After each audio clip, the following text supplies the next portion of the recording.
ময়দান railway ময়দান, এটা রেলেরই জায়গা। আপনারা জানেন যে বাংলাদেশের 2টা রেলওয়ে ময়দান আছে, তার মধ্যে আমাদের রাজবাড়ির একটা, এইটা আপনার পাকশি একটা আর রাজবাড়ির একটা।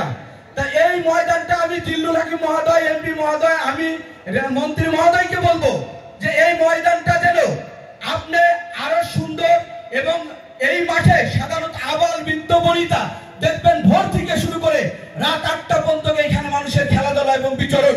তাই এই বিচরণ কেন্দ্রটা আপনি নিজ হাতে, এই আপনারা 2জন এমপি মহোদয় আছেন, নিজ হাতে এই মাঠটাকে সংরক্ষণ করবেন এবং আমাদের যুবকরা যেন মাদক এবং মোবাইলের ভয়াবহ সবল থেকে রক্ষা পায় এবং খেলার মাঠে ফিরে আসে, এই দোয়া কামনা রইল।